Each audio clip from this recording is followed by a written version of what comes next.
most people don't even know that they have that power because they've been brainwashed from birth. And I think that's where it starts. I'm going to say something controversial. You've got to be so careful about opting into the system. It is sustainable. You just have to make some systematic changes. I have talked to a lot of doctors off air that will not say this on air.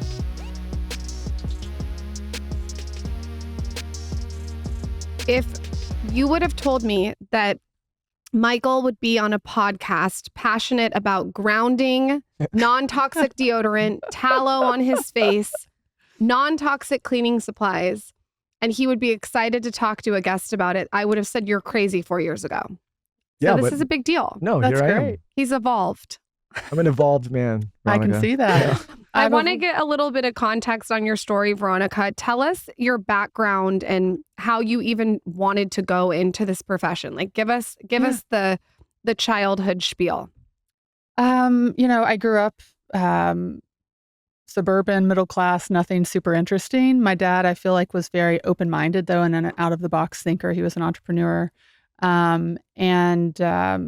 I was just always, I was an athlete growing up from a very early age. And, I had some health issues, first acne, which I went to a dermatologist and, I don't know why, but I asked about food. I just suspected that must be involved. I also had geographic tongue from a very early age, which is where taste buds fall off of your tongue.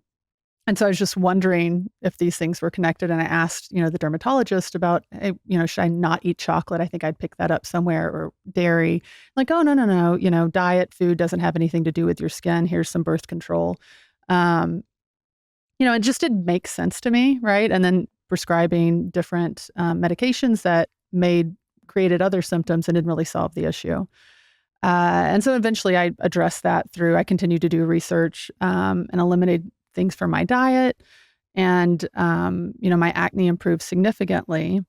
And then just other things that came up in my life from, playing sports and wanting to optimize my health and wellness and my performance. I played college basketball, had ankle sprains, found prolotherapy. That was before PRP existed. And so rather than have surgery, I ended up doing prolotherapy, and that, cured my, chronic ankle sprains and ankle issues.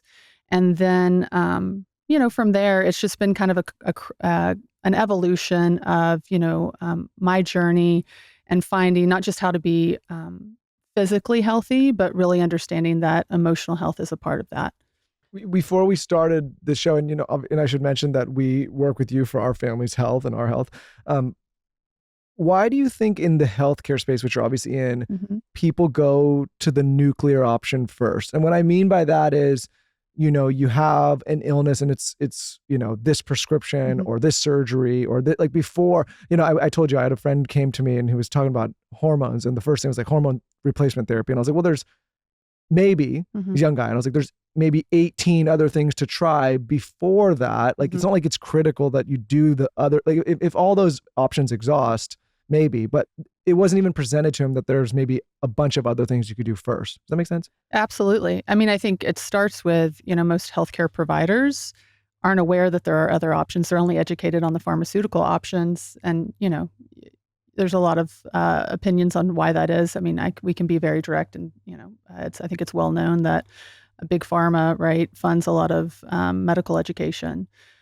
So I think that's part of it. And then also it's, there is responsibility on the consumer too, right? I think a lot of people want a quick fix. They want here's some testosterone, and that's now you're going to have more energy and recover faster, et cetera.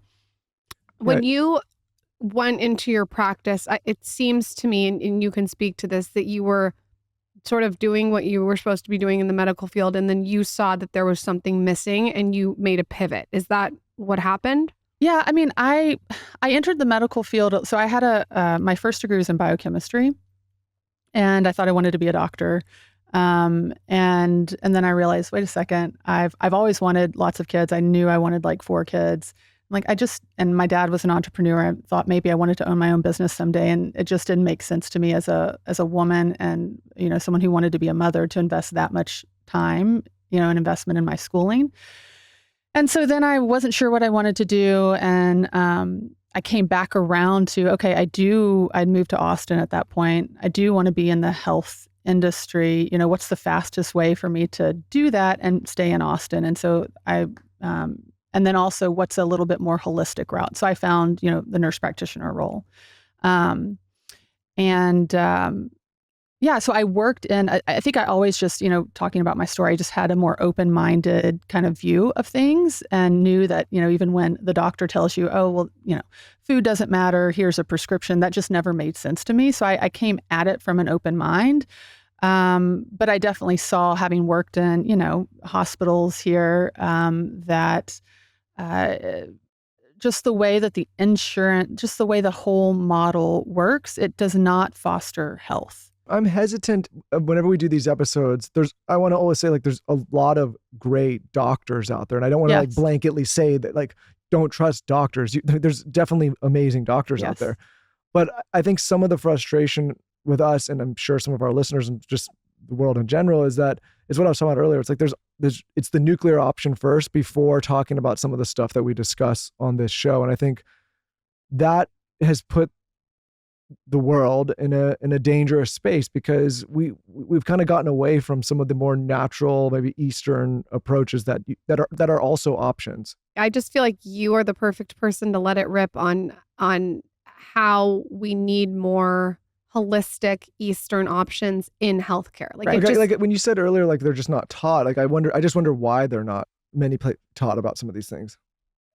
So I believe, and I've come to this through my own, my own healing journey and a lot of emotional work and trauma work. But I believe that each of us has an innate healing capacity, right? And so the system, like, when you opt into the medical system, when you decide to engage with the medical system, at that moment, you are giving up your power, and you're saying that, okay, you, the expert, whoever the doctor, whoever you're engaging with in the medical system, please save me from, whatever my issue is.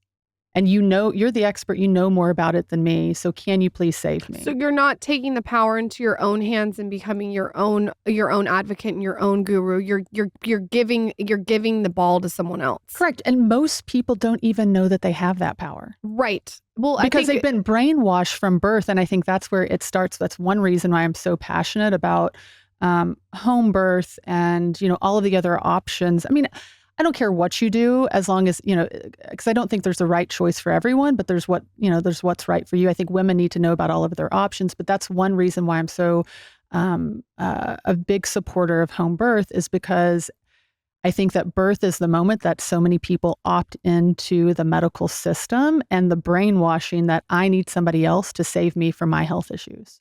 It makes sense. I mean, and the way that sometimes you're given a diagnosis is so matter of fact that it's intimidating. Like, to say there's nothing else you can do about this except this is, I mean, it's a little bit problematic. It's like you don't have any options. A diagnosis in and of itself is super problematic because, you guys know, you're successful entrepreneurs. Your thoughts create your reality. So when someone tells you then that, hey, you have, bipolar disorder, right? You've got a mental illness and you need this medication to fix you. And then you fixate on the fact, well, oh, I've got a mental illness. I'm ill. And you're going to create that. Yeah, Michael, do you want to speak about what you're reading right now? Because this is so... No, I will in a second, but our friend, Dr. Conover, basically has a saying that says, like, the diagnosis becomes the disease in many cases. I'm reading Louise Hay, How to Heal Your Life. Yeah. Well, Lauren wanted me to read it. She's super passionate about me reading it. I'm really passionate about him reading it because it's exactly what you just said. In our marriage, Lauren gives me book recommendations and I read them, and then I give her book recommendations and she doesn't read them. I peruse the recommendations. We had another doctor come on the podcast, and he said that there was a woman that wanted to get a brain scan, and he was like, "It's Dr. Conover." Yeah, why do you want this brain scan? And she's like, "I just want this brain scan for peace of mind." So she gets the brain scan, and there's like a little something in the brain, little calcium deposit. And then she has such bad anxiety that she has the calcium deposit in her brain that she goes and she wants to get it removed. So she gets it removed out of her brain, and that caused a huge host of issues. Had she just have not even gone there to begin with, it's just like, it's kind of like a momentous spiral. Well, again, it's about opting into a system. And it's just like birth. When you opt into a hospital birth, then there's all kinds of interventions that come with that. And then there are consequences to those interventions that often aren't talked about. So, you bring up preventative screening. A lot of my patients, have means and they're interested in these Prenuvo scans and these preventative scans, and I'm all about having the power to do what you want with your health, right? And having that be an option to you. But I'm conflicted about that. And this is exactly why, because I see a lot of, anytime we scan something, there's a lot of, incidental findings. But the problem with that is, well, that creates more medical intervention. So what do you do? I mean, it's a good question for me. I think that's a question for each individual. For me, that means I don't think I'm interested in ever doing a full body preventative screening. You know what? I'm not either. I'm not interested in that. I completely agree with you. And I've thought about this a lot. I think that it's just looking for something. And I also think you have to be careful with those scans that what you find doesn't become your identity. There you go. Like if it's almost like some people are searching for like a layer of identity with it. Have you found that? Or it's that they have this belief inside of them that something is wrong with them and they're going to find that.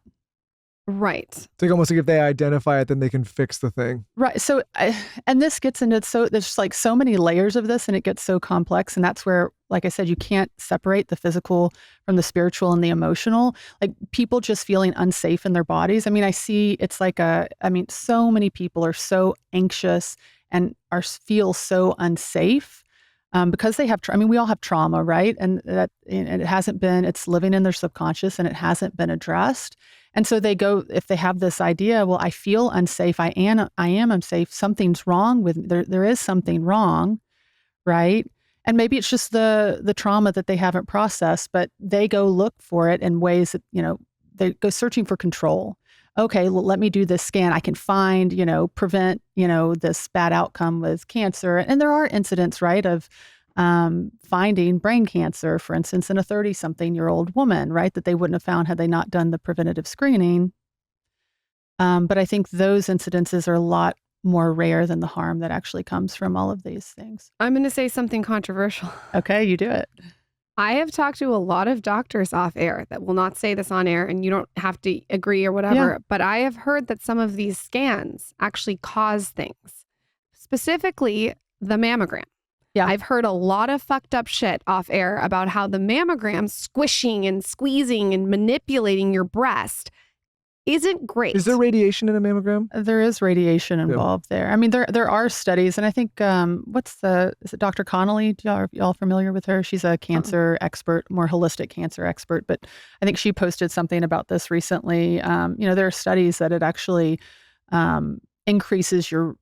I want to be careful about saying this, but increases your risk of breast cancer. These preventative screenings. I feel like it was Switzerland or there's some European country that actually doesn't recommend them. Because it, if anything, it didn't decrease, outcomes, mortality from breast cancer. So what, if you don't mind me asking, what do you do when it comes to that? You're a woman. So I'm not yet. I'm turning 30. I'm turning 40 this year. I forget how old I am, but I'm not interested in a mammogram. I don't plan to do that. Now, some of my patients do ultrasounds. Some of my patients opt to do thermography. I don't know that I'm really interested in any of it. I don't know that I'm interested in getting a colonoscopy. I'll just go ahead and say I'm not. That doesn't mean that's the right decision for everyone, but for me and my risk factors and how I live, and again, it's just, you've got to be so careful about opting into the system. This show is filled with morning routines, and one of the things that's in my morning routine that I have not been able to live without for the last 8 years in running is me drinking my AG1.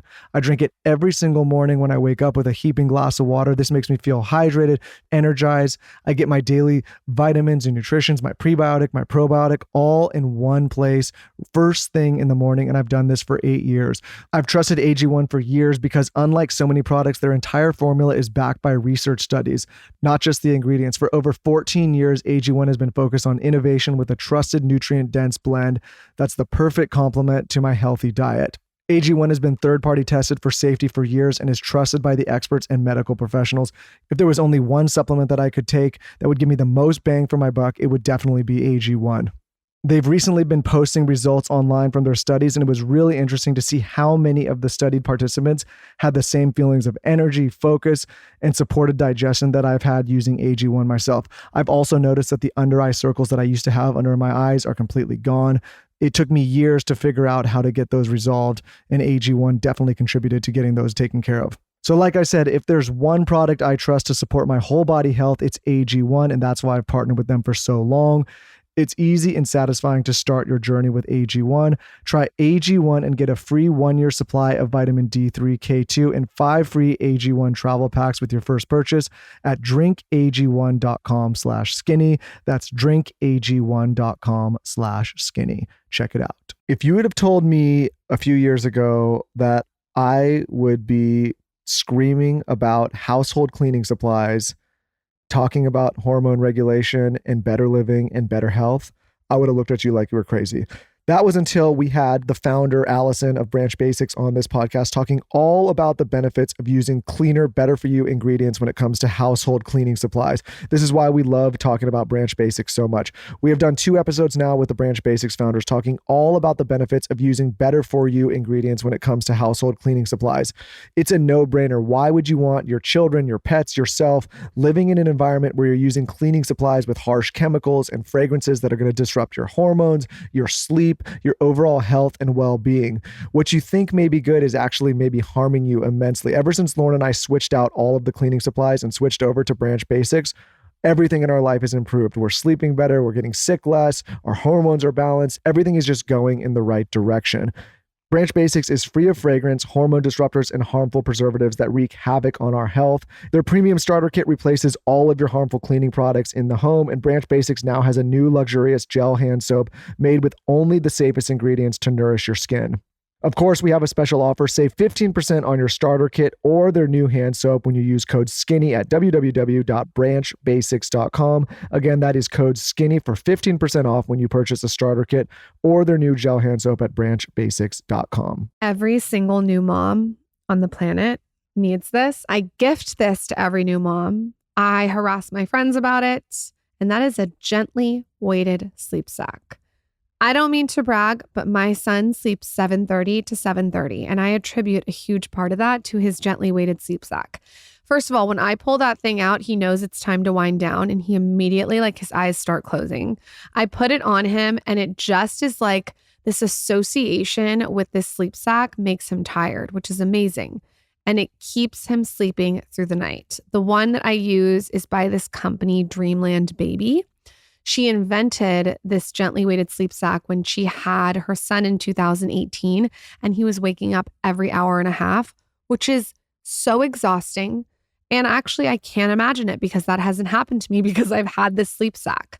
I really think it's such a great way for you to get more sleep and your baby to get more sleep. I also will do an all dark room, and I keep it cool, and I have his air filter going. I don't have any light in the room or any music besides 5 to 8 hertz. And these tips mixed with the gently weighted sleep sack have changed our lives, truly. Michael's in such a better mood that he actually gets to sleep, and so am I.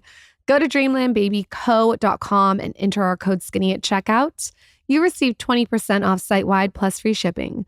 This offer is for new and existing customers. Go to dreamlandbabyco.com and enter code SKINNY. You know, I want to talk about how you live in a minute, but I think the core of this and where my perspective has definitely changed over the last 4 years is instead of going to all of these solutions once there's a problem or, having to colonoscopy, whatever it is, it's going back to the root about what and understanding why these things can start to happen in the first place. Mm-hmm. One of the things I was telling my buddy, I was like, okay, well, you're drinking municipal tap water and you have all of these phthalates in the house and all these bad cleaning supplies. Maybe get rid of all that before. And I think what the problem is we have these things that we're doing that we don't realize are so unhealthy. We talk about a lot of these things on the podcast. And if you can kind of eradicate some of those things, maybe some of these other things don't become as necessary. And what he said to me is like, oh, that's not sustainable, like to not drink that water or to not use those clean. And I go, what do you, like, of course it is sustainable. You just have to make some systematic changes. It is. And honestly, it really doesn't have to. And I think it goes even so much deeper than that. But you're clearly onto something, right? It's not that there's something wrong with our body. Our body isn't malfunctioning and breaking down. We live in a very toxic modern environment. And that's the chemicals, that's in our water and plastics that's, surrounds our food. But it's also, the fact that most people are indoors 90% of the time. They're on screens and under these artificial lights after dark. Like, that's not how humans lived for millions of years. And to think that that we're going to be healthy in those situations is just not in my house. Naive. We're not, because you know what? This motherfucker tries to turn on a light in my house at night after 7. And I don't do it anymore. My daughter now says to him, she goes, "Ew, Dad, that hurts my eyes." Yeah. She's like, "We have blue eyes." No, but it's funny because you guys maybe aren't as into maybe the measurement, and I kind of go back and forth with this, but we did live in LA, and I would say our environment was like all the bad stuff, like all the stuff that we were doing. Not just the city, just the way we were living. Like you can live well in that city, but we were just not. And I've since I'd argue that you can't even live well in the city. In a city, I would argue maybe the same thing. I just don't want to shit on LA so much, but I had blood work and physicals done there. And I've had, since I've been here, the same thing. And my markers have gotten better and better and better as we've made these changes and changed our environment. And I've gotten older and older, right? And so to me, it's like, okay, the reason I'm so on board with this stuff now is like, I'm a data-driven person and I see the data in my own blood work over the years after making these changes, and like hormones are better, blood work's better, health's better, more energy, better sleep, all these things. And it's not just because we're working out a little bit. It's like the whole environment shifted and changed. Yeah. That makes sense. Absolutely. I was attracted to you as a doctor for our family because I feel like you are neutral in all different kinds of areas. Like you're open to different ideas and you don't close it off. Do you actively work at that? Is that something that you thought about? Like, how did that come to fruition? Yeah, like I said, it really started with my dad. My dad had plenty of flaws, but I loved my dad, and he was an extremely open-minded person, and he did not trust authority at all. And so I think that's where it really comes from, is a distrust of authority. And a willingness to take responsibility for my health and, when it comes to my patients, providing them with all of the options that are, because really when I talk a lot about sovereignty in healthcare. And what I mean by that is that, sovereignty is having the power to make just all the power that someone else doesn't have the power over me. I have the power and the and 100% of the responsibility over me in my domain, right? And so I believe that everyone else should have that too, or at least that option to choose that. And in healthcare, that means that I view it as my job to provide you with all of the available treatment options for anything that any symptom that you're dealing with, and the risk and benefits of those treatment options. So that you can make the best decision for you or your family member.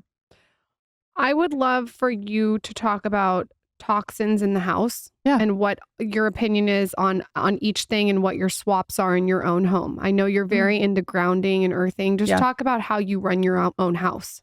I mean, first, I try to be outside as much as possible. I'd love to have the windows open, et cetera. But in Texas, that's a little between the heat and the bugs. That's difficult.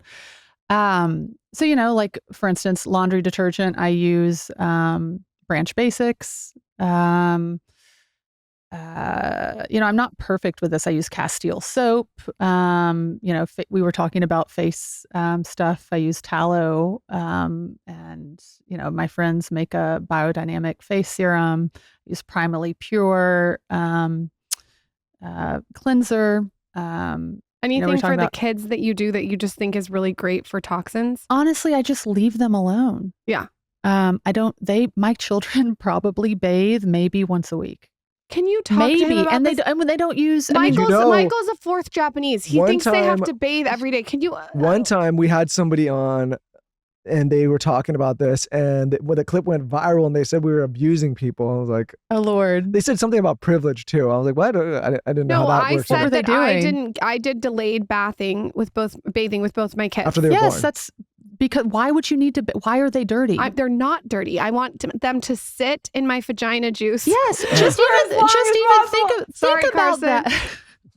There is a thing, where they seed, like if C-section birth, like They anyways. put the vagina juice Anyways, on. the thing went viral. Somehow I never really understood why. People were very angry Okay, about but it. talk to us about how you only bathe your kids once a week. I want to know more about that. Well, first off, I just let my kids do what they want to do, and they don't like why. I have 4 children. I'm not going to fight with my kids over little stupid things like bathing. Agreed. What's the Agreed. age gap again? Almost 10, 7, 5, and 2. Woo, you're in it. Yeah. So you don't make them bathe every day. You'll just do when they want to once a week. If it's once a week, Right, like when they now want. they swim. We have a pool and they swim in the summer. So I guess we call that bathing. So it's probably even less than that, but no, we tell it like our kids have autonomy over their bodies and their rooms, assuming, and they can make all the choices around that, assuming they're safe. I think that's cool. Zaza, we just read this book that my friend sent me about being the boss of her body. Yes. And yesterday she was like acting up and I said, "Who's the boss?" And she said, "Well, you are, Mom, but I am the boss of my body." So I love it. So this is great. And that gets difficult. But like, I'll tell you this, my daughter this year, when she started school, it was like the second week of school and I picked her up and, she had been to the office like twice that day. And I'm like, what is going on? Because here I am. I was like a goody two shoes in school, like straight A's, star athlete, like, let me just make everybody happy. Right. And that came from a, kind of a traumatized place. But so I picked my daughter up and I'm like, what, like, I've never been sent to the office or been, disciplined like that. I'm like, what did she do? And it's like, well, she didn't want to come in from the playground is when it started. And then, I tried to tell her to come in and she was saying, no, my body, my rules, I can do whatever I want. And she just like, she was leaving the classroom because she wanted to go out to play. And so it gets into this, because I want my kids to be a free thinker. Yes. Yeah. And to have, autonomy and to make decisions and deal with those consequences. And that's when we, we've been trying to guide her and, well, you can certainly make that decision, but there, if you want to be around your friends in class, there are consequences to that. And that might be that you're at, homeschooling next year or, next week with mom and dad, and you don't get to be around your friends. Talk to us about homeschooling. I know that you have talked a little bit to me off air about it. Yeah. What are the pros? What are the cons? What have you seen about it? So, I never thought we'd be homeschooling our kids at all. We have several, we started a school out in Dripping, shortly after 2020 when everything, happened and they were masking kids at school and all of that jazz. So a couple of my kids, 2 of my kids are at that school. It's a Waldorf, style school. And then my oldest is at home. And my husband this year has primarily been running that. But like, and we started with like a Waldorf curriculum, but that doesn't, that's not Waldorf. I don't know if you're familiar with Waldorf teachers, but they're very, kind of more hippie-ish, I guess, if you're going to describe them in some way. And that is not my husband at all. He just has a different way of teaching. So he's kind of just abandoned that and is doing his own thing. But, that looks like he's working around, the ranch with my husband. Like he was digging holes, like operating the tractor and digging holes to plant trees for the orchard the other week. He's welded, was learning to weld. Like my husband had someone come over to do that. I've got him in a CrossFit class with some of his other friends. He does jujitsu now. He just recently got into that and it's really good for kids. Oh, he loves it. And Are it's you been pinning great. This to your dad board? Because I'm going to need you to teach Towns how to use a tractor. I want you to keep going, but then, I have a couple of thoughts on this, but I want you to keep going. Yeah. So it's just, what else? We have him in, he does handwork. So that's a very Waldorf thing. Like, once a week he goes to, one of his teachers has a class out of her home where they learn to, crochet and knit. And he makes like, so good for your brain. Felting stuff. And he just learned to read, by the way. And the reason he learned to read is because he wanted to be able to, read Harry Potter to himself. And how old is he? He's 9. He's Wow. about to be 10. So Like, we're not in a rush. We know our kids. I'm an intelligent person. My husband's an intelligent person. He'll What's get the there rush when to? Your husband has a book publishing company, right? Yes. Yeah, he'll be fine. My husband's a published author. Like, Yeah.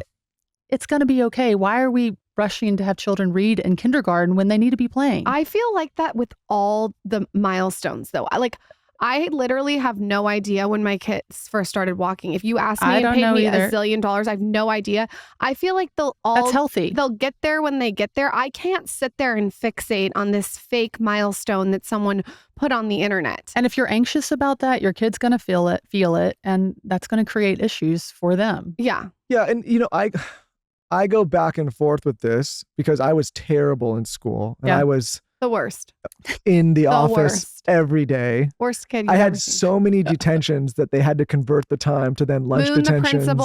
Oh, wow. Then- Flicked them off. Then they had to convert it to Saturday schools for 4-hour blocks. And then, anyways, not because I was so bad, but I just wanted to do my own thing. And anyways, the reason I go back and forth, and it's not my parents' fault. This is the modern school system, is like that environment looking back was probably not right for someone like me. No. And But you should have been welding and doing And jujitsu. I even look back on college and this is going to sound really dumb. I'm going to sound like an idiot, but hopefully my accomplishments now speak for themselves a bit. Not to be arrogant, but I don't remember one thing really that I learned in college. Like, meaning like, I don't remember like what I took away from it. I just remember being I learned there. angles. How I to hope get my around children things. don't go to college. I remember partying a lot. I remember being there. I remember sitting in classes. I remember thinking the whole time, I'm never going to use any of this and don't care. I remember being in high school thinking to myself, the only class I cared about was English and history. Like math, I'm like, okay, you need to know math. But to a point, I'm like, I don't know about all the, I just knew I wasn't going to use it. Right. And I just was getting in trouble all the time. So I think this approach where it's like one size fits all for every kid Not is healthy. It's not healthy. Yeah. No. And I mean, y'all know the origins of the school system. I mean, it's just to create obedient worker bees. Which then is not Do you want an necessarily- obedient worker bee for your child? No, and also I don't even want an obedient worker bee for any of the companies that I run. I want people that are thinking and bringing, ideas to the table and looking at what's wrong in the organization to improve it, not just to be like, hey, I'm going to do exactly what I'm told all the time. That's a great point. Yeah. You know what I mean? Like, I think like in any endeavor too, I may be in some, but I don't want a cog in the wheel. I want someone I want Carson over there to be like, hey, I have a better idea, or I want to do something differently, or like, hey, we've been doing it this way, but let's try it differently. I never want someone to just follow the rules. Right. Well, that's, I'd say, a lot of people want to have power over others. And the whole system really is designed to traumatize children and to keep them from themselves, really. And, because I believe so much of the growth in my life and my journey has been working through my trauma and social programming to come home to myself and to know myself. And I hope that my children are going to have their work to do, right? We each have a journey that we're on, but at least I'm not going to be dumping the same things onto them. And I've learned a few things to where I'm not going to expose them to that system. Yeah. If I see one of my children going through school the same way that I did, I'll probably look to do something. Because looking back, and again, I don't pass any blame on it. I take accountability for everything that's happened in my life, but sitting as a child for hours and hours quietly in a room with your head on a desk. Like, As I a don't know little what, boy, Yeah, and having someone lecture to you, that's not interesting. He was like banned from the Disneyland trip. I remember all this being, I was his every girlfriend. year. He's banned from the Disneyland trip. You like he would the bad have boy? to sit in, oh yeah, come on. I love some color. Anyone that's colorful, I'm like, come to me. He would have to literally sit there for 8 hours.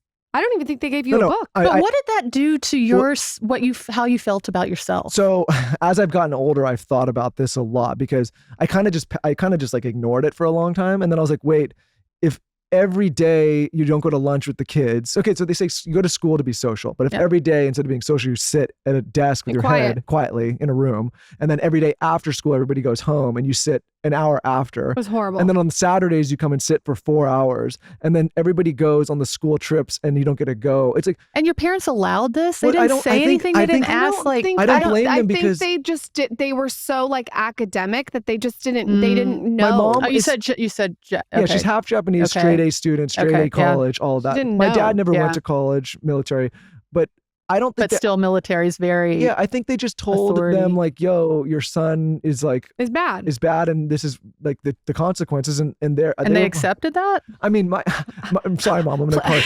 At the end I'm not bashing your mom or your parents. I'm just curious I think about it was a time when like imagine like I don't know what you're like. I just don't think parents they just trusted the school, right? I also think that as social media has given us more information, we've been more open-minded and been able to grow as people.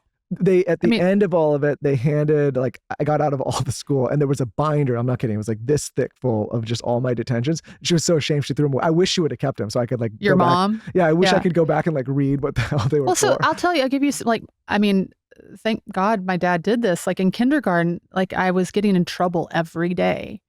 And so my parents eventually like, what? She's not a bad kid. Like what's going on here? And so they went and had a conversation with the teacher and they had her write notes, like a report every day as to what'd been going on. And when she had to do that, I no longer was getting in trouble because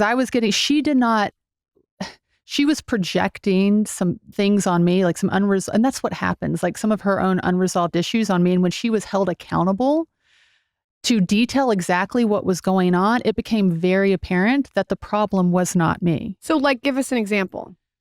It's hard, this is kindergarten. I think generally speaking, I was very much, my daughter is who I was, a very free, kind of wild child. I wasn't wild, but just a free child that wanted, very independent. And that had been squashed out of her. And she didn't like seeing that in me. There it is. And because I've seen that mirror for me, and I've had to reflect on that being a mother. I don't want a bad child, and I had to really evaluate that thought that immediately came. Wait a second. She's not a bad child. She's expressing, she wants autonomy and freedom and that's healthy. I want that in my children. And so having to look at me in the ways in which, actually that was suppressed in me. Yeah. Because I was given the signal that if I acted in that way and was a leader and free and, just allowed to be like wild, and just fully expressive, that I wouldn't be loved. Yeah, I can relate to that, especially as a woman. It's very challenging when a woman is really confident and independent and confident within her independence. And it also is challenging, I've noticed when I was younger too, for males. Yeah. Like they want the woman to go back in the perfect box with the bow. And if you challenge that, it makes them insecure. No, I think it challenges anyone when people fall outside of like the pretty box, right? Where it's like, this is the orderly way to do things. I'm gonna listen to our podcast. No, and the way that, the reason I'm not angry at all about what happened with me, it's like, it's not like some crazy trauma people have it way worse, but the way I handled that was like, I think they were like, we're going to break this guy down so that and I was like, I'm going to go the opposite way and see how far I can take it. Does that, and so. Yeah, no, you handle, and not that you should you're handling it in a very healthy way, because it's like, you have no control over these things that happen to you, but it's how you react to it. Right. Yeah. And it's now your responsibility to heal and, whatever it was that happened to you. Yeah. I guess the long point is that as I've gotten older, I don't pass blame on my parents, but if that was going on with my child, I would say, okay, this is probably not the right environment. And, I think whenever you talk about homeschooling or alternative schooling or not going to college, people get so up in arms because the norm is like, you go through the school system, you go to college, you graduate, you get a job, but that may not work for everybody. Well, it's the norm. It's how, because most people are concerned with their status in the community, right? And getting a college degree, even if it's, some nonsense, I'm not going to, I don't want to hurt anybody's feelings, right? But, it doesn't, status, like, what does that mean? Status from your college that you went to college? No, like, I would prefer that my kid learns how to do something that enriches his life, their lives and other people's lives, like having a trade or creating a business or, whatever. My godfather's a guy, he graduated 8th grade and that's it. And he's done really well. Yeah. I won't say him by name, but he was in an argument one day with a bunch of like Ivy League lawyers and they were going back and forth about something. And the guy was throwing all his degrees and whatever in his face. Like he goes, yeah, I got a bunch of you pencil pushers working somewhere in my legal department. And I just think about that because to your point, like some of those people are great and wonderful. And then there's people like him that don't have any kind of like real education, but go and make it. And it's to each his own, right? I think there's no like one size fits all, and there's no like this is best for everybody. It's different. No, college may be the right choice for some people, but a lot of people mindlessly choose these things because it's what's expected of them, or it's what brings them status, or, and growing up, right? Vocational degrees and, these kind of like blue collar jobs were not considered high status. And I think those times are changing. Yeah. Because we can reach the world now. Like, yeah. And do you want a man who's able to fix shit or, is helpless when, they hit a pipe and, now your water's shut off? Like, and my husband's had to, like, he's made this shit. Like, he has a JD from Duke Law School that he has never used. And now he knows how he's taught himself, right? How to fix a pipe. Is that your puppeteering? Oh, no, not at all. So he just has naturally done that. Yeah. Okay. When did you guys kind of go in that direction? So and we have to give the audience context. You're married to Tucker Max. Yes. Yeah. Who I read his book, I think when I was in college. Yeah. I Hope They Serve Beer in Hell, which turned into a movie, right? Yeah. Mm-hmm. How did you guys meet? His CrossFit coach had trained with me in CrossFit. And she met him at a party one time. And,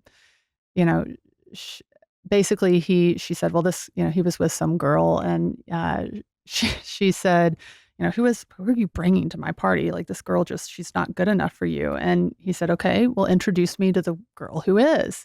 And she said, well, I know someone, but I don't think you could handle her. And he said, introduce me to the girl that I can't handle. And so anyways, I didn't know, I'd never heard of his books. I never read them. That's perfect though. Yeah. But so she texts me and she's like, hey, I've got, this guy I want to set you up with. His name's, it's like Tucker Max, I'm like it's someone.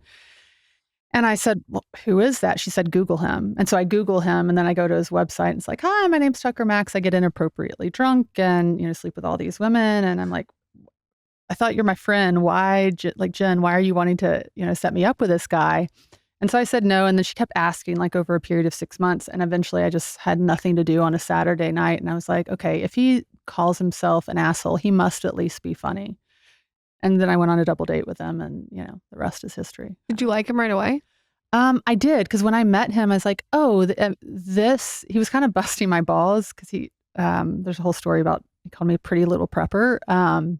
What is Pretty Little Pepper? So I don't know how we got talking about it, but like I had some like gold at that point in time, and also some like physical gold. Yeah. Okay.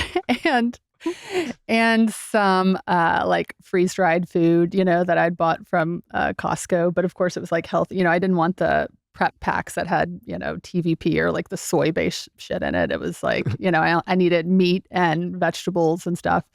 So anyways, I don't know how that came up, but he like was totally busting my balls over that.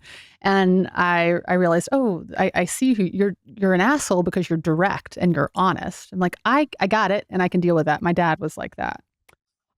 When you knew all of this history that he's had, was that easy? Was there any bumps in the road with that? You're just, I don't care, let's move forward? I mean, it wasn't like that's who he is. You know, that was a time like most guys are out, He's just honest about it. Yeah. Yeah, most guys are disgusting assholes before they get married. They're all doing the same thing. They're all dogs. You guys are all disgusting. Let's not act like all the women out there are so innocent, okay? That's true, too. You are absolutely I'm not correct saying about women that. aren't innocent. We're just talking about guys right now. I have now been privy, because of this show, to a lot of the conversations that you women have behind closed doors. I'm in there now. I'm like, I hear a lot of them, and I'm like, in some cases, it's much worse than the men. I think women cheat more than men. I don't know the data on that. I know women precipitate divorce 70% of the time. I kind of like to give that stat all the time to him to be like, you never know. You better be on your toes, buddy. Yeah. It gives him a little like threat, Oh, Michael. So how long have you guys been together and how has your relationship evolved as you've evolved as a practitioner? Yeah, no, that's, We've been together, so 2013 to 11 years now. Wow. It's a long time. Yeah. I don't know. Time's kind of flown And sort 4 of in kids some later. ways. Yeah. We've each been, Tucker will say like we've had like 3 marriages almost, like, as we've evolved. We've evolved tremendously as individuals. We've both been on our own healing and growth journeys, but we've done that together.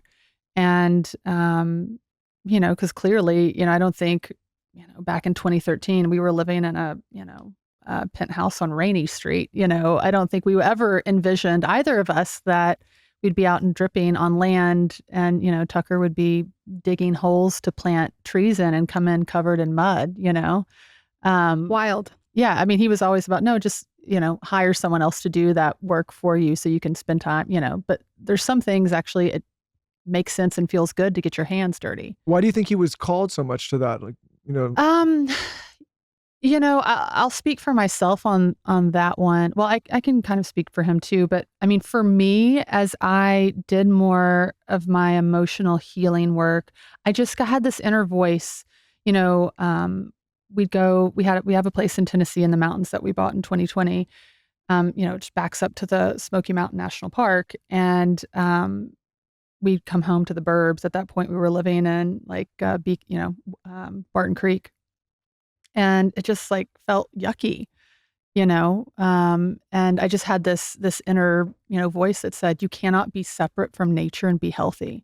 And I didn't really know what that meant at the time. Now I have more of an idea of what that meant and why, and that gets into grounding and sun and being outside and all of that. But, and then, 2020 and COVID happened, and it was just like, screw this, let's get on land. Let's become more sovereign, as like actually, when we say we want to be sovereign, but we're living in the burbs, buying our food at Whole Foods. Right. Let's actually do it. And we were waiting, we'd have that inkling for a while, and we were waiting for like the perfect moment to do it. And eventually we just had to say, Tucker came home from a trip and was like, I think we just, need to do it. Let's do it. I said, okay. And so we just took the dive, sold our place. Took us a while, we were without a house here for a while, and then until 6 months or so until we found the place in Dripping. What are the biggest challenges about kind of living that way versus more suburban city Whole Foods life? Gosh, challenges, man. I would have said in the past, like I have to commute to Austin occasionally to my office there, or. But maybe challenge isn't the right word, but I guess maybe the biggest difference is it's the conveniences that are of living in the city. Because I had this idea, even like when we moved to Barton Creek, it's funny that I love living further out now, because I was kind of, I didn't want to move to Barton Creek because that was out of the city to me, which is just suburban for people who don't live in Austin. But it's just, the idea that, I like to go to Uchi or Uchiko or, these restaurants and, easily be able to run to the grocery store. So you just have to change the way that you think, so when you go to the grocery store, it's 30 minutes away. So you're going to just, buy what you need for the week or whatever. Let's take a quick break to talk about ServPro. ServPro can make any size disaster like it never even happened. Lauren and I recently had a complete disaster at our house. For those of you that live out here in Texas or hot climates, we had our AC running and the window open. When this happens, sometimes the AC units can overrun, and we had a flood in one of our rooms. Luckily, a partner of this show is ServPro. And like I said before, ServPro can make any disaster like it never even happened. ServPro is the #1 choice in cleanup and restoration, and they can do construction too. ServPro has 50 years of experience helping people recover from disasters, and ServPro is here to help 24/7. All you have to do is call 1-800-ServPro. So when our house got flooded and we had this big disaster, we knew exactly who to call. They do so many different things, specializing in cleaning and restoration due to floods, storms, fires, mold, and more. They're faster to any size disaster with over 2,000 locations nationwide. So if you have anything going on in your house and you're looking for immediate help, ServPro is there for you. So check them out today. Visit servpro.com or call 1-800-ServPro today. Contact your local ServPro today by visiting servpro.com or call 1-800-ServPro. So check them out today. Visit servepro.com or call 1-800-SERVE-PRO today.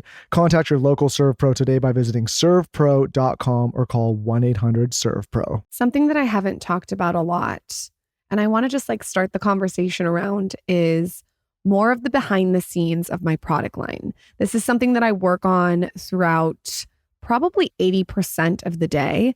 And I think it's fun to share the behind the scenes. So one thing that I recently did that's been a game changer is I launched the Skinny Confidential on Amazon. And did you know that more than 60% of sales in Amazon store come from independent sellers, most of which are small and medium-sized businesses, just like the Skinny Confidential. And let's talk about Prime Day and the dates. Everyone knows that Amazon Prime Day is July 16th and 17th. I'm personally really excited as a small business owner, as there's really no better time than Prime Day to support your favorite small business selling on Amazon. So what I'm going to do, like I said, is I'm going to make a section in my storefront for you guys to shop Prime and for you guys to shop small businesses that are on Prime. I went and picked out all my favorites. I went and bought a bunch, and I'll have everything all organized for you. Of course, you'll also see the Skinny Confidential in there.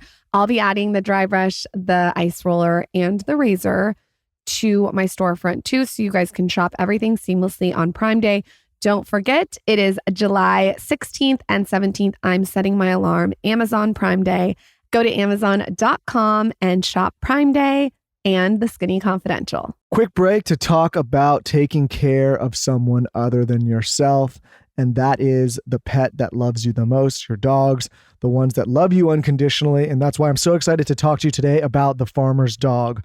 The Farmer's Dog makes real fresh dog food and delivers it right to your door. Recipes are developed by vet nutritionists made from real meat and veggies and portioned just for your dog, making it easy to say goodbye to burnt brown balls and feed your dog with real food and real benefits. We spend so much time thinking about what we're going to feed ourselves, what we're going to supplement with, and not nearly enough time thinking about what we feed our pets. Lauren and I have been avid fans of the Farmer's Dog for years now, and our pets are thriving because of it. Many may not be aware that traditional dry and wet dog food options are highly processed, can use much lower quality ingredients than they claim to, and are extremely difficult to portion accurately. The Farmer's Dog isn't just healthy, fresh, high-quality food. They also send the food pre-portioned specifically for your dog based on their unique needs. A fresh diet has been found to have all sorts of benefits, from healthier coat and skin to fresher breath, even better digestion, and smaller, better poops. A healthy diet isn't just important for humans, it's also very important for our pets, the ones that love us the most unconditionally. Of course, we have an incredible offer for our listeners. Get 50% off your first box of fresh, healthy food at thefarmersdog.com/skinny. Plus, you get free shipping. Just go to thefarmersdog.com/skinny to get 50% off. That's thefarmersdog.com/skinny. I am inspired by that. You have mentioned you each went on your own paths of healing. What was specifically that looking like? Yeah. So one of the things, and I didn't mention this, so when Tucker and I met on our second date, so on our first date, he'd asked me he was asking all that, just as like my husband does, very probing like questions about my family and my upbringing. And he wasn't trying to be probing per se. He's just very direct and interested. And I was kind of like squirming in my seat like later, like now I can look back and I was like super anxious, but also interested at the same time that, wow, this guy's so interested in me that he's asking these questions. So on our second date then, and he had told me that he'd been in therapy. And so I asked him, I said, I've been thinking about it. And, there's some things that, that you came up in our conversation that I think I need to probably address. Do you have any therapists that you'd recommend? And that like gobsmacked him. He that was shocking for him that I was actually, going to take that kind of self-reflective step. And so he'd been in therapy at that point, and that's when I started my kind of therapeutic journey. And he was doing psychoanalysis, and that's what I got into, which is really very intellectual. And I think that's kind of, when you're staying in your head and not connecting with your body, there's limitations to, the benefit you're going to get out of that.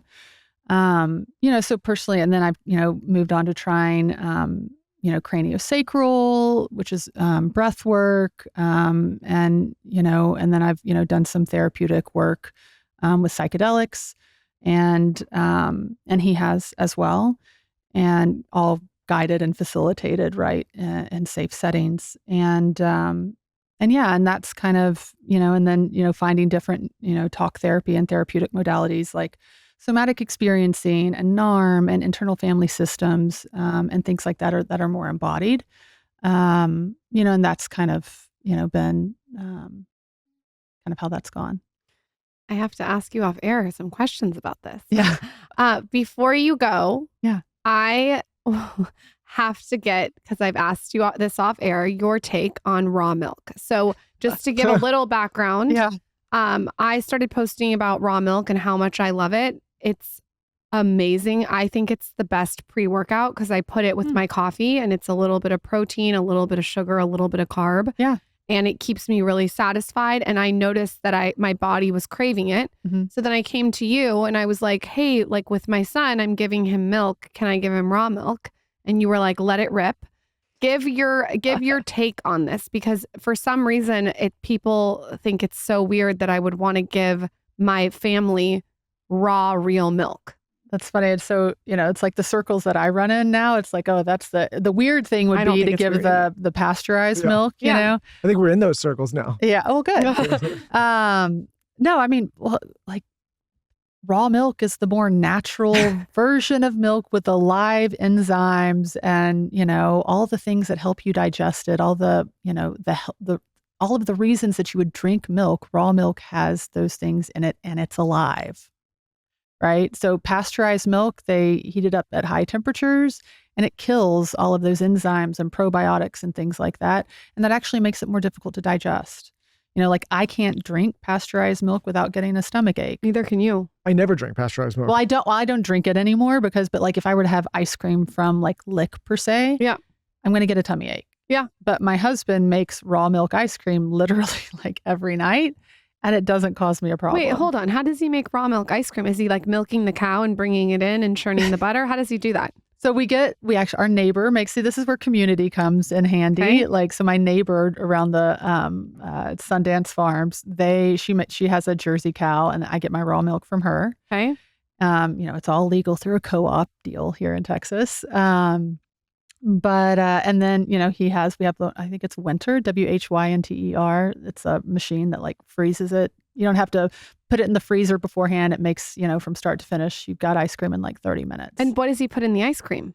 It's raw milk, heavy cream, maple syrup, honey, vanilla, salt. I think that's it. I am doing a blog post called Veronica and Tucker Max ice cream recipe with raw milk. I swear. That sounds so pretty good. amazing. Oh, he does actually these chocolates, some like 90% dark chocolate that has a little bit of toffee or something in there that he throws in the blender and then will you throws it in. text me exactly the thing? Yes. What should people look for when they're buying raw milk? Like, is there anything that is a red flag to you? Because I know sometimes like it needs to be from the right source. Yeah. I mean, I think most people who are doing that, like a small farm, right? That I don't know. In the world that I live in, I feel much safer going with the neighbor down the street who I know, the conditions the cow's living in and what she's doing and, her cleanliness practices than I do some corporate entity who doesn't know me and has no responsibility. Like say I got sick from the raw milk, like she would feel horrible. She would know about it and all of our community would know about it. There's like very real repercussions there for her. As opposed to like, Purity Dairy or whatever. Cutsons? Yeah. Like they don't. Cutson's milk. How do you say it? Is it Nutsons or Cutsons? I don't know. Every mom in the 90s had the blue non-fat milk, Nutsons, Cudsons, whatever the fuck it's called, milk, and they thought non-fat milk was healthy. I got turned off to that kind of milk because I had a friend who would always tell me, like, if you don't drink milk, you're going to break your bones. You have weak bones. And this guy, I swear, he had bird bones. These things would snap. Yeah, because he wasn't drinking that had raw. been drilled into and so him I was by like, his this guy's parents. drinking all the milk, and like he's snapping left and right. And so I was like, no. It was because it wasn't raw. Yeah, that's well, and also we were joking. There's other things in there too, but yeah. I was talking to my dad and I was explaining this, and he's older, and like he's maybe been told that this is he reads the headlines like bird flu, raw milk, and then you realize like there's actually been no cases. But I digress. I've had people, and so I was telling him, I'm like, like when you grew up, my dad's turning 80. I'm like, when you grew up as a kid, there was no such thing as raw. It was just called milk, right? It's just what we come up with these weird terms now because there's all these new ways but like milk was just normal. Milk. It was just milk. Just like home birth was normal. Mhm. All babies were born at home. I'm going to actually talk to you if I have another baby about home birth. I think it's amazing. I actually am not that scared to do a home birth. I'm more scared that my home will get messy. Well, see, you didn't know this about midwives, but midwives will make sure that your house they won't leave until like laundry's done. Pristine. You've been fed, baby's breastfeeding, that everything is in order. Wait, so could I have Towns and Zaza there watching? Yeah, it doesn't 100%. scare them? So I invited my kids to, when I had Cardinal, my 2-year-old, and it happened I like had her at like 8 p.m. or something. And so they were in bed, like they weren't that interested. Okay. But no, like there's all kinds of, I've seen women having their babies with their younger children there. And I think for women especially, that's super important for children to see that that's possible. It's not scary. There's so much fear, around birth, and being able to witness that. I mean, I think that is the way that you dispel that fear that we have in society. Does it hurt?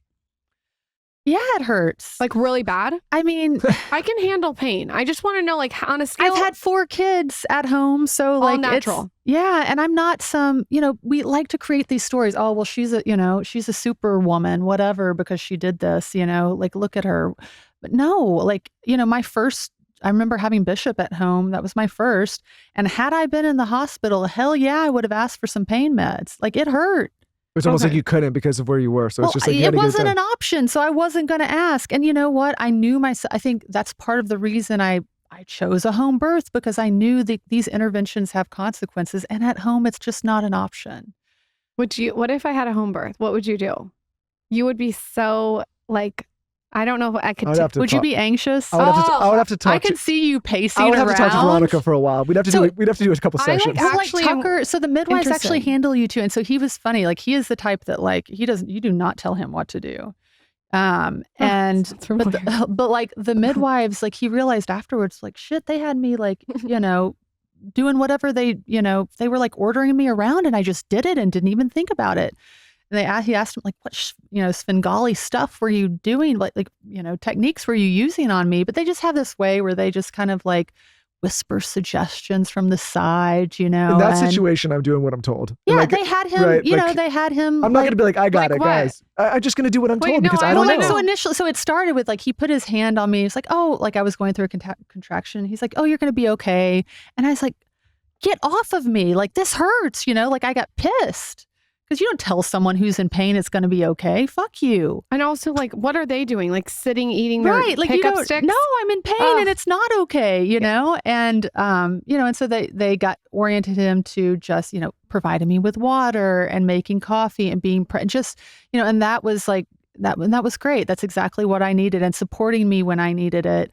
So they'll put you to work. I do like Michael. the idea of not having to sleep on that shitty cot that's in the hospital. This is literally not about where you're sleeping. I'll get you a cot and make you sleep. You go straight to your bed and you go to sleep. Yeah, and people aren't poking and prodding you all night long. The first time I don't like that. I went to the hospital, I was unprepared. The second time, I looked like I was camping for a week. I could only imagine. I showed up with all this stuff. The nurse like, are you moving in? I was like, I'm not. I know that cot. I know what's waiting for me. I'm kind of like not joking. I'm kind of like, Michael's dying. I actually am kind of like thinking about a home birth. To be honest, they don't really take care of the men in those hospitals. Of course they don't. How are you literally making this about you? The food's not great. God, I literally don't the care. Chair. Go stay in the hospital while I give birth at home. For all the women that are listening, I just want you to know, like, we are sitting on that cot and it is painful during the birth. Okay? And it's not nice and it's cold. What if you need like stitches or like they can do? So I want to come back to the pain thing too, because yes, it hurts, but there are things like, you can't discount the sense of safety by being in your own home and have, that creates safety and that relieves pain. I gave birth to all of my kids in water, like warm water, that relieves pain, and you just set up like a pool in your house. Yeah. Like a blow up, birthing pool. How do they get thing. the water in? You have to have a special adaptation and you put a hose on the, the sink, and you got to prep all this stuff beforehand. I don't know that I would like all these people in my house. You can choose who's there. Yeah, but think about all the people in the hospital. In the hospital, you don't have a say in who's there. At home, you can say who you want there and who you don't want. And honestly, in the hospital, and this is an important point, and I think a lot of people don't know this, in the hospital, you can tell people to get the fuck out. Oh, I did. Okay. The interns came in like Drusilla and Anastasia from Cinderella. Or what? Yeah, they were like, hi. I'm like, out. Yeah. Like people, I was like, you guys want a Tiny's cookie? I mean, you were like, do you want a signed book? He like gave me a book to sign. I'm like, bitch, get out of here. I was like, do you have an upgrade on the sofa? I was like, a free book for anyone that's got an upgrade sofa. I can't.